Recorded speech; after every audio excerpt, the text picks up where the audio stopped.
लो दोस्तों, आशा करता हूँ आप सब लोग खुश होंगे, स्वस्थ होंगे। मेरा नाम रवि है और वेलकम है आपका टारगेट विद रविंद्र चैनल पर। इस वीडियो में हम देखेंगे यूपी टेट 2016 के पेपर वन के जो सेक्शन है पर्यावरण अध्ययन मीन्स एनवायरमेंटल स्टडीज़ के क्वेश्चंस, उनका एक्सप्लेनेशन देखेंगे इसमें। क्योंकि यूपी टेट होने वाला है, कभी भी हो जाए यूपी टेट पेपर, तो उसमें आपको ये काम आएंगे क्योंकि उसी से रिलेटेड ही क्वेश्चन पूछे जाते हैं, उसी सेक्शन से रिलेटेड ही क्वेश्चन पूछे जाते हैं। मतलब जैसे क्वेश्चन होता है कि भाई ग्रीन हाउस गैसें कौन सी हैं, ठीक है जी, तो उसके बारे में क्वेश्चन पूछे जाते हैं।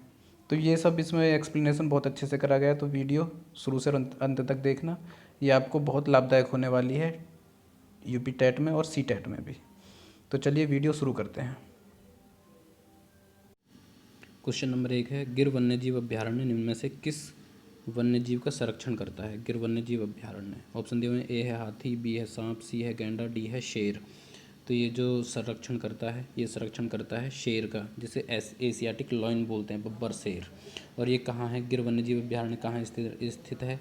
ये है गुजरात के जूनागढ़ में, गुजरात के जूनागढ़ में स्थित है ये, जूनागढ़, गुजरात के जूनागढ़ में स्थित है ये, ठीक है जी। नेक्स्ट है क्वेश्चन नंबर 2, ग्रीन मफलर संबंधित है, किससे संबंधित है? ऑप्शन दिए हुए हैं, ए है मृदा प्रदूषण से, बी है वायु प्रदूषण, सी है ध्वनि प्रदूषण और डी है जल प्रदूषण से। तो ग्रीन मफलर जो है वो ध्वनि प्रदूषण से संबंधित है। अब ग्रीन मफलर है क्या? ग्रीन मफलर जो है कि बड़े आकार वाले हरे पौधे, जहाँ ज़्यादा ध्वनि प्रदूषण वाला जो क्षेत्र होता है वहाँ लगाए जाते हैं। क्यों? क्योंकि इनमें ध्वनि तरंगों को अवशोषित करने की क्षमता होती है। इसी को क्या कहते हैं? इसी को कहते हैं ग्रीन मफलर कहते हैं। जैसे सड़क के दोनों तरफ लगा देते हैं हरे पौधे, रोपित कर देते हैं, ठीक है जी, तो उसको क्या कहते हैं? उस एरिया को ग्रीन मफलर कहते हैं। नेक्स्ट है क्वेश्चन नंबर 3, निम्न में से कौन सा सागर यूरोप को अफ्रीका से अलग करता है? ऑप्शन है, 1 है लाल सागर, 2 है काला सागर, 3 है अरब सागर, 4 है भूमध्य सागर। तो यूरोप को अफ्रीका से अलग करता है, ऑप्शन है सही इसका चौथा, भूमध्य सागर। भूमध्य सागर, मेडिटरेनियन सी। ये क्या है कि यूरोप का जो स्पेन है, स्पेन देश है, स्पेन, यूरोप का स्पेन देश जो है, यूरोप का स्पेन देश और अफ्रीका का जो मोरक्को देश है वो अलग करता है। और वे कौन सी जल संधि करती है? जिब्राल्टर जल संधि इनको अलग करती है, जिब्राल्टर जल संधि, जिब्राल्टर, जिब्राल्टर जल संधि ने अलग करती है, ठीक है जी। नेक्स्ट है क्वेश्चन नंबर 4, अंतर्राष्ट्रीय ओजोन दिवस मनाया जाता है, कब मनाया जाता है? ऑप्शन है, 1 है 16 सितंबर, 2 है 7 दिसंबर को, 3 है 30 मार्च को, 4 है 22 अप्रैल को। तो ये जो मनाया जाता है अंतर्राष्ट्रीय ओजोन दिवस, ये मनाया जाता है 16 सितंबर को। क्यों मनाया जाता है? कि ओजोन परत के जो क्षरण करने वाली गैसें हैं उनको, उनके प्रयोग को कम करना या उनके प्रयोग को बंद करना, ठीक है जी, इसलिए ओजोन दिवस मनाया जाता है। ये इसे जो है वर्ष 1994 में घोषणा करी गई थी, वर्ष 1994 में घोषणा करी गई थी कि 16 सितंबर, प्रत्येक वर्ष की 16 सितंबर को ओजोन परत संरक्षण दिवस के रूप में मनाया जाएगा, ठीक है जी। और मैंने बता दिया कि क्यों मनाया जाता है ये। और ओजोन परत संरक्षण दिवस से संबंधित कौन सा प्रोटोकॉल है? वो है मॉन्ट्रियल प्रोटोकॉल। मॉन्ट्रियल प्रोटोकॉल जो है, मॉन्ट्रियल, मॉन्ट्रियल प्रोटोकॉल वो ओजोन परत के संरक्षण से संबंधित है। मॉन्ट्रियल प्रोटोकॉल जो है वो वियना संधि का एक प्रोटोकॉल है। इसका उद्देश्य है ओजोन परत का क्षरण करने वाले पदार्थों, CFC जैसे क्लोरोफ्लोरोकार्बन हो गई, ठीक है जी, और हेलोजन्स, नाइट्रस ऑक्साइड, ट्राईक्लोरोएथिलीन, हेलोजन 1211, 1301 आदि के प्रयोग को रोकना या इनके प्रयोग को कम करना। नेक्स्ट है, अब इसमें जो ओजोन परत जो है, इससे संबंधित कई सारे क्वेश्चन पूछे जाते हैं ओजोन परत से संबंधित, कि ओजोन परत का संकेंद्रण वायुमंडल की कौन से स्तर पर है, ठीक है, समताप मंडल, क्षोभ मंडल, आयन मंडल, ठीक है, कौन से में है, कौन से, और ओजोन परत सूर्य से निकलने वाली किस किरण, कौन सी किरण से हमारी सुरक्षा करती है। और वो जो किरण है, कौन सी किरण है, वो अल्ट्रावायलेट किरण, पराबैंगनी किरणें, उनसे कौन सा रोग होता है। ठीक है जी, तो इस तरह के कई सारे क्वेश्चन बनते हैं इससे। तो नेक्स्ट है क्वेश्चन नंबर 5। किसी खाद्य श्रृंखला में शाकाहारी होते हैं। ऑप्शन दिए हुए, 1 है प्राथमिक उत्पादक, 2 है प्राथमिक उपभोक्ता, 3 है द्वितीयक उपभोक्ता, 4 है अपघटनकर्ता। तो इसमें जो है किसी खाद्य श्रृंखला में शाकाहारी होते हैं वो प्राथमिक उपभोक्ता होते हैं। और उत्पादक कौन होते हैं, हरे पेड़ पौधे जो सूर्य की रोशनी में अपना भोजन स्वयं बनाते हैं। ठीक है जी। और प्राथमिक उपभोक्ता शाकाहारी होते हैं। द्वितीयक उपभोक्ता कौन से होते हैं, वो मांसाहारी होते हैं, मांसाहारी जो प्राथमिक उपभोक्ताओं को खाते हैं। ठीक है, ये द्वितीयक उपभोक्ता। और तृतीयक उपभोक्ता कौन से होते हैं, वो शीर्ष मांसाहारी होते हैं। जैसे कौन, जैसे टाइगर हो गया, लॉइन हो गया, टाइगर, लॉइन और सर्प, ये शीर्ष उपभोक्ता होते हैं, शीर्ष मांसाहारी होते हैं, शीर्ष, इन्हें ये तृतीयक उपभोक्ता कहलाते हैं। अब नेक्स्ट है क्वेश्चन नंबर 6। पारिस्थितिकी तंत्र के तत्वों के चक्रण को क्या कहते हैं। पारिस्थितिकी तंत्र के जो तत्व हैं उनके चक्रण को क्या कहते हैं। इसके जो तत्व हैं, मैंने इससे जो पहला वीडियो बनाया था इसका, टेट के क्वेश्चन पेपर का जो पिछला वीडियो बनाया है उसमें मैंने बताए हुए हैं कि पारिस्थितिकी तंत्र के तत्व कौन कौन से होते हैं, तत्व कौन कौन से होते हैं और इसके प्रकार कितने हैं, कौन कौन से होते हैं। तो वो वीडियो प्लीज़ ज़रूर देख लेना अगर अच्छे से समझना है तो चलिए, पारिस्थितिक तंत्र के तत्वों के चक्रण को क्या कहते हैं। ऑप्शन दिए हुए हैं, 1 है रासायनिक चक्र, दूसरा जैव भू रासायनिक चक्र, तीसरा भूगर्भीय चक्र और चौथा है भू रासायनिक चक्र। तो इसे जो बोलते हैं, इसे बोलते हैं जैव भू रासायनिक चक्र। तो ऑप्शन 2 इसका सही हो जाएगा। अब जैव भू रासायनिक चक्र होता क्या है तो थोड़ा समझेंगे कि ये जो है पारिस्थितिकी तंत्र में अजैविक तत्वों,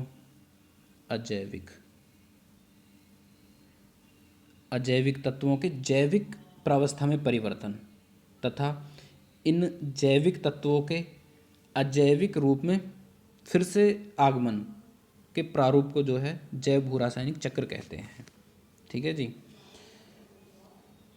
इंग्लिश में बोलते हैं बायोजियोकेमिकल साइकिल, जैव भू रासायनिक चक्र। चलो, और ये 2 प्रकार का होता है, एक तो होता है गैसीय चक्र, दूसरा होता है अवसादीय चक्र। नेक्स्ट है क्वेश्चन नंबर 7। यह है कि निम्नलिखित ईंधनों में से कौन सा न्यूनतम पर्यावरणीय प्रदूषण उत्पन्न करता है, न्यूनतम। ऑप्शन दिए 1 है डीजल, 2 है पेट्रोल, 3 है हाइड्रोजन, 4 है कोयला। तो इसका जो ऑप्शन है वो सही हो जाएगा, ऑप्शन 3 हाइड्रोजन। हाइड्रोजन न्यूनतम पर्यावरणीय प्रदूषण उत्पन्न करता है।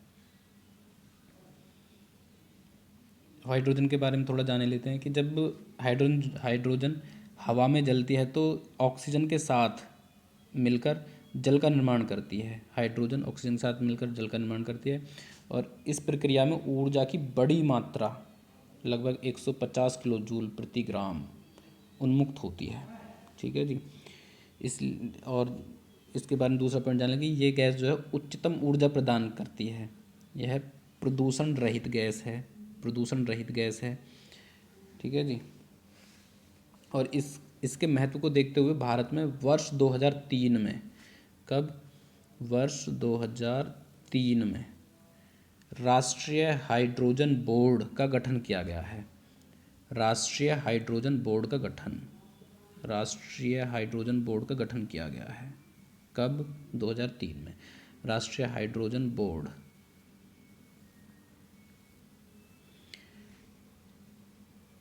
और कई वैज्ञानिक जो इसे भविष्य का ईंधन मानते हैं, किसे, हाइड्रोजन गैस को। अब नेक्स्ट क्वेश्चन है क्वेश्चन नंबर 8। संकटग्रस्त जंतु दैत्याकार पांडा पाया जाता है, कहाँ पाया जाता है ये। ऑप्शन दिए हुए हैं, 1 है ऑस्ट्रेलिया में, 2 है भारत में, 3 है चीन में, चौथा है ब्राज़ील में। तो इसका जो ऑप्शन सही हो जाएगा वो हो जाएगा 3, चीन में। ये जो दैत्याकार पांडा है ये चीन में पाया जाता है। चीन में मतलब चीन में कहाँ, सेंट्रल चाइना में, सेंट्रल चाइना में पाया जाता है ये, सेंट्रल चाइना में पाया जाता है। मुख्यतः सिचुआन प्रांत में मुख्यतः पाया जाता है। सिचुआन प्रांत में, चीन का जो सिचुआन प्रांत है मुख्यतः ये वहाँ पाया जाता है। और ये क्या है कि ये जो है ये अब 2016 से वल्नरेबल की श्रेणी में रख दिया गया है। 2016 से वल्नरेबल की श्रेणी में रख दिया गया है IUCN द्वारा। ठीक है जी। IUCN के बारे में मैंने बताया हुआ है, एक वीडियो बनाई थी एनवायरनमेंट एंड इकोलॉजी की, उसे देख लेना तो आपको समझ में आ जाएगा। चलिए नेक्स्ट क्वेश्चन है क्वेश्चन नंबर 9। निम्नलिखित किस गैस के कारण भोपाल गैस त्रासदी हुई है? ऑप्शन दिए हुए हैं। एक है क्लोरोफ्लोरोकार्बन, ऑप्शन 2 है कार्बन डाइऑक्साइड, ऑप्शन 3 है नाइट्रस ऑक्साइड, ऑप्शन 4 है मिथाइल आइसोसाइनेट। तो भोपाल गैस त्रासदी जो हुई थी वो किस गैस के कारण हुई थी? तो वो हुई थी मिथाइल आइसोसाइनेट के कारण। ऑप्शन 4 इसका सही आंसर है। ये जो भोपाल गैस त्रासदी की घटना है ये कब घटित हुई थी ये भी पूछ लिया जाता है। तो ये हुई थी 3 दिसंबर 1984 को। ये डेट भी पूछ ली जाती है इसकी, 3 दिसंबर 1984 को भोपाल के यूनियन कार्बाइड कीटनाशक संयंत्र में, भोपाल के यूनियन कार्बाइड यूनियन कार्बाइड कीटनाशक संयंत्र में। और इसमें लगभग 28,784 के करीब लोग मारे गए थे रिपोर्ट के अनुसार। क्वेश्चन नंबर थोड़ा सा इसमें इससे क्या है, इसमें मिथाइल आइसोसाइनेट को शॉर्ट में भी दे देंगे, तो पूरी ना लिख के इसे शॉर्ट में दे देंगे मिक, MIC मिक। ठीक है जी। इसका जो रासायनिक सूत्र है वो क्या होता है? CH3NCO। ये क्या है? ये एक रंगहीन आंसू उत्प्रेरक गैस होती है, ज्वलनशील गैस होती है। और इसका जो प्रयोग है मिथाइल आइसोसाइनेट का जो प्रयोग है वो कीटनाशकों के उत्पादन में किया जाता है, कीटनाशकों के उत्पादन में, कीटनाशकों के उत्पादन में किया जाता है मिथाइल आइसोसाइनेट का प्रयोग। तो इसमें मैंने आपको कई सारे क्वेश्चन बता दिए हैं इसमें कि इसमें जो है ये मिथाइल आइसोसाइनेट को शॉर्ट में भी दे देगा वो मिक, तो वो भी ऑप्शन। और इसका जो फॉर्मूला है वो पूछ लेगा CH3NCO। ठीक है जी। और इसका ये कब घटित हुई थी भोपाल गैस त्रासदी वो भी पूछ लेगा 3 दिसंबर 1984 को। चलिए अब नेक्स्ट क्वेश्चन है किस देश में क्रिसमस का त्यौहार गर्मियों में मनाया जाता है? ऑप्शन है, एक है Japan, option 2 Bharat, option 3 Australia, option 4 America. तो क्रिसमस का त्यौहार जो है गर्मियों में वो ऑस्ट्रेलिया में मनाया जाता है। ठीक है जी। नेक्स्ट क्वेश्चन है question number 11। Ganga action plan को लाने का उद्देश्य निम्नलिखित में से किस सुधार हेतु है? तो गंगा एक्शन प्लान को लाने का जो उद्देश्य है वो ऑप्शन दिए हुए हैं, जल की गुणवत्ता, जल का वेग, जल की प्रचुरता और जल के तापमान। तो इसका ऑप्शन जो सही हो जाएगा वो ऑप्शन 1 आंसर इसका सही है, जल की गुणवत्ता के लिए गंगा एक्शन प्लान लाया गया है। क्वेश्चन नंबर 12 है निम्नलिखित में कौन सा वृक्ष जैव कीटनाशक का उत्पादक है?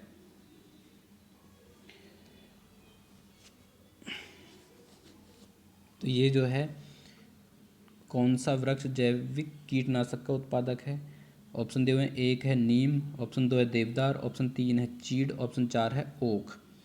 तो इसका जो आंसर सही हो जाएगा वो ऑप्शन 1 नीम।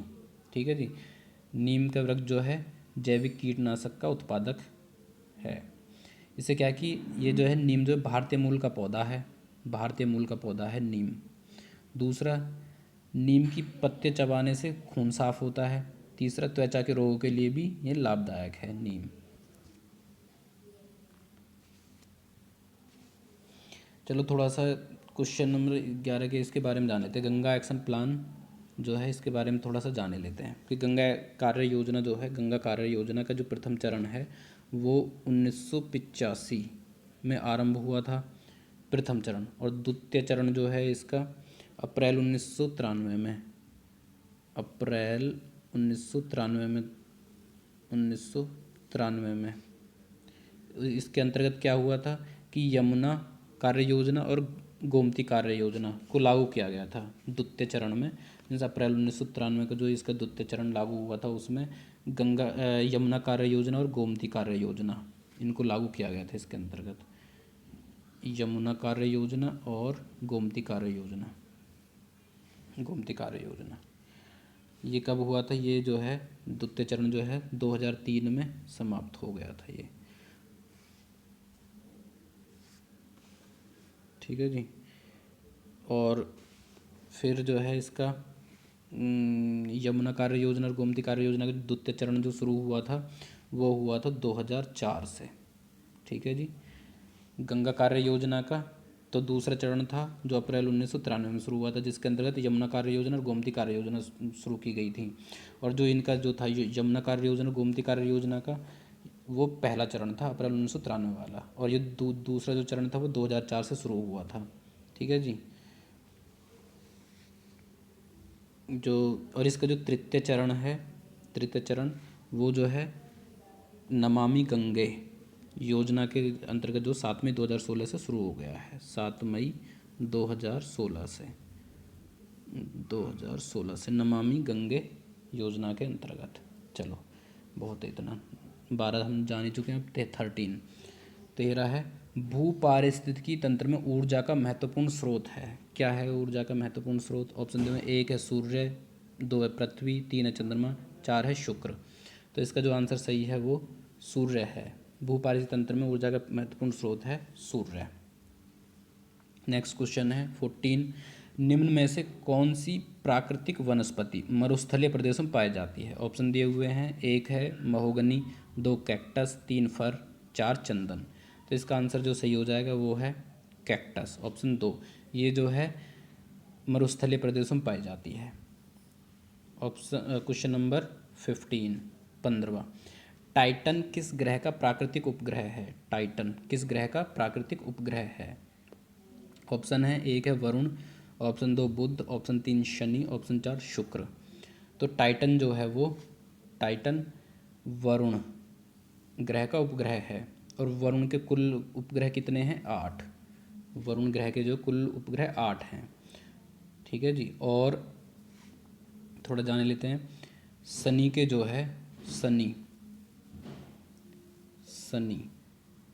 सैचुरन SATURN सैचुरन के जो सर्वाधिक उपग्रह हैं किसके? शनि के। कितने हैं? 30 सर्वाधिक उपग्रह शनि के हैं जो कि हैं 30।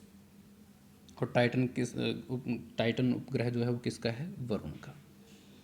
चलिए नेक्स्ट क्वेश्चन है 16, निम्नलिखित में से कौन सी बायोडीजल की फसल है? ऑप्शन दिए हुए हैं, 1 है कपास, 2 है जट्रोफा, 3 है गन्ना, 4 है आलू। तो ये जो है जट्रोफा जो है वो बायोडीजल की फसल है। अब जट्रोफा के बारे में थोड़ा जान लेते हैं कि जट्रोफा जो एक फूल वाला पौधा होता है जो सूखे तथा विनाशकारी कीटों के प्रति प्रतिरोधक होता है ये। ठीक है जी। सूखे तथा विनाशकारी कीटों के प्रति प्रतिरोधक होता है। इसके बीज में, जट्रोफा के बीज में जो है 27 से 40% तक तेल होता है, जिससे बायोडीजल इस तेल को बायोडीजल में परिवर्तित किया जाता है।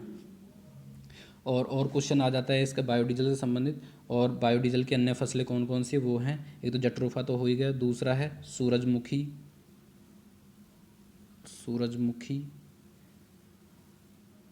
तीसरा है पोंगामिया,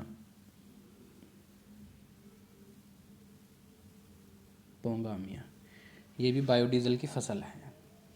चलिए नेक्स्ट क्वेश्चन है 17, पर्यावरण संरक्षण अधिनियम किस वर्ष पारित हुआ था? ऑप्शन दिए गए हैं, ऑप्शन 1 है 1982, ऑप्शन 2 1986, ऑप्शन 3 1992, ऑप्शन 4 1996।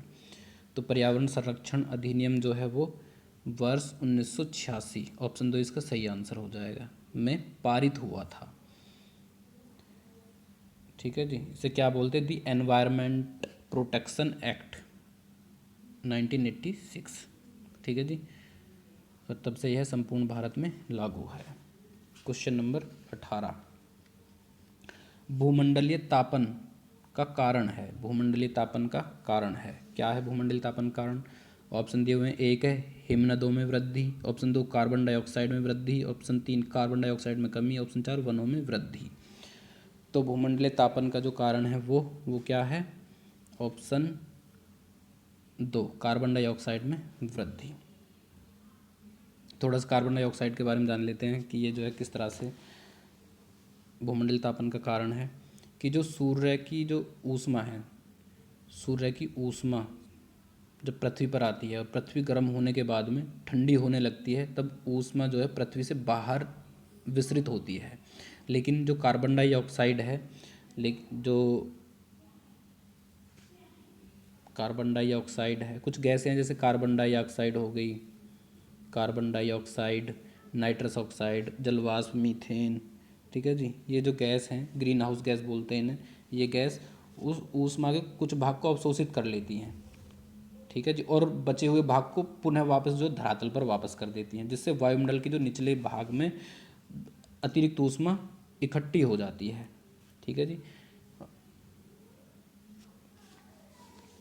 और इस प्रकार जो है ये जो ऊष्मारोधी गैसें हैं कौन कौन सी, CFC, नाइट्रस ऑक्साइड, जलवाष्प, मीथेन, ठीक है जी, इनकी जो मात्रा वो वायुमंडल में बढ़ जाती है। इस कारण जो है वायुमंडल का औसत ताप में वृद्धि हो जाती है, जिससे भूमंडलीय तापन कहते हैं, ठीक है जी। ये कौन सी गैसें हैं? ये ग्रीन हाउस गैसें हैं, CFC गैसें। इसे मीना का जलवा इस तरह से शॉर्ट उसमें ये ट्रिक से याद कर सकते हैं। मेरी ट्रिक नहीं है, ट्रिक तो किसी और की है, मैं तो आपको बता रहा हूँ, मीना का जलवा।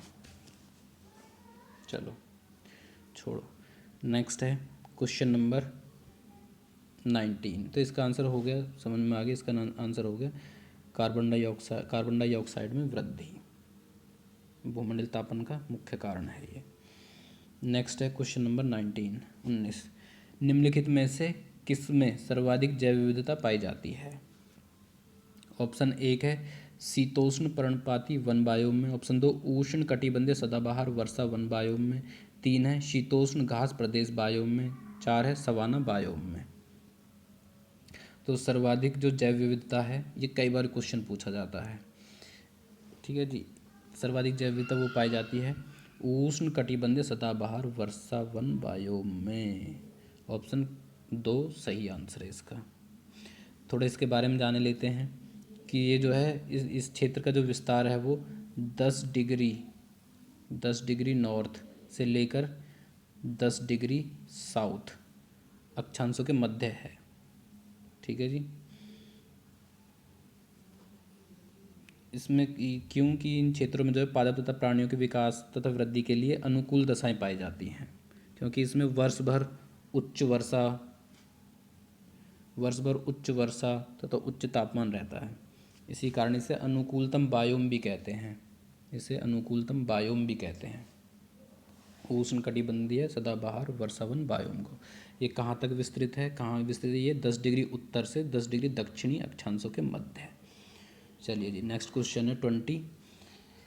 निम्न में से किस मृदा का निर्माण लावा द्वारा होता है? लावा द्वारा होता है।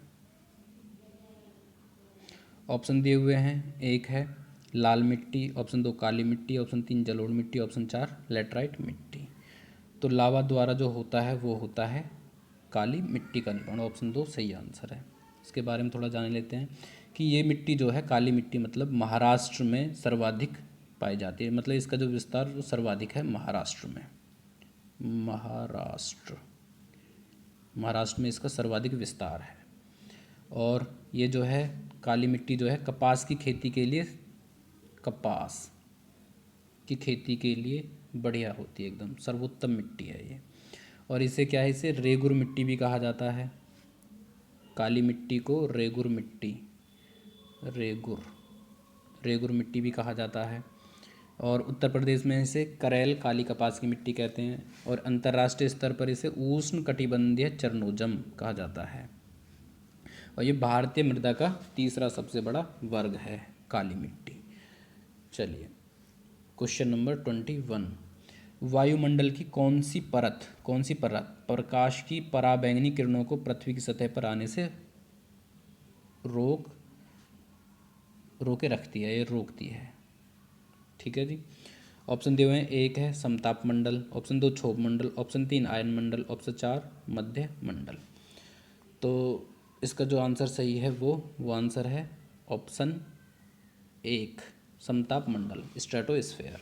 ठीक है जी। ये प्रकाश की पराबैंगनी किरणों को रोकती है। क्यों? क्योंकि इसमें जो है ओजोन परत विद्यमान है समताप मंडल में, जो कि अल्ट्रावायलेट जो रेज होती हैं सूर्य की, उन्हें आने से रोकती है। ठीक है जी। नेक्स्ट क्वेश्चन है 22। ये है, मध्य प्रदेश में कौन सा शहर झीलों का शहर कहलाता है? ऑप्शन दिए हुए हैं, Bhopal, option 2 Ujjain, option 3 Indore, option 4 Gwalior. तो झीलों का शहर मध्य प्रदेश के किस शहर को बोला जाता है? वो बोला जाता है भोपाल को। भोपाल को झीलों का शहर भी कहा जाता है। Question number 23। निम्नलिखित में से कौन सी ग्रीन हाउस गैस नहीं है? कौन सी ग्रीन हाउस गैस नहीं है? ऑप्शन दिए हुए हैं, carbon dioxide 1, option 2 nitrous oxide, option 3 helium, option 4 methane. तो देखो इसमें जो है green house gas carbon dioxide भी है, नाइट्रस ऑक्साइड भी है। मैंने पिछले क्वेश्चन में भी आपको बता चुका हूँ, कई सारी मैंने आपको ग्रीन हाउस गैस बताई हैं, और इसमें आपके मीथेन भी है। ठीक है जी। हीलियम नहीं है, तो इसका जो आंसर सही हो जाएगा वो हीलियम हो जाएगा, ये ग्रीन हाउस गैस नहीं है। नेक्स्ट है क्वेश्चन नंबर 24। ध्वनि प्रदूषण का मापन किस इकाई द्वारा किया जाता है? ऑप्शन दो, 1 है joule, option 2 decibel, option 3 Newton, option 4 nano इकाई। तो इसका जो आंसर है वो सही हो जाएगा ऑप्शन 4 का डेसिबल में। Option 2 correct answer. ध्वनि प्रदूषण का मापन डेसिबल में किया जाता है। नेक्स्ट है क्वेश्चन नंबर 25। निम्न नदियों में से कौन सी नदी बंगाल की खाड़ी में गिरती है? ऑप्शन दिए हुए हैं, 1 है Tapti, option 2 Subarnarekha, option 3 Narmada, option 4 Sindhu. तो बंगाल की खाड़ी में गिरने वाली कौन सी नदी है? देखो, ताप्ती अरब सागर में गिरती है, नर्मदा अरब सागर में गिरती है, सिंधु अरब सागर में गिरती है, बाकी बची सुवर्णरेखा, तो ये ही बंगाल की खाड़ी में गिरती है। सुवर्णरेखा बंगाल की खाड़ी में गिरने वाली नदी है। चलो नेक्स्ट क्वेश्चन है 26। निम्न में से किस स्थलाकृति का निर्माण हिमानी द्वारा होता है? ऑप्शन दिए हुए हैं, 1 है लैपीज, ऑप्शन 2 यू आकार की घाटी, ऑप्शन 3 वी आकार की घाटी, ऑप्शन 4 जलप्रपात।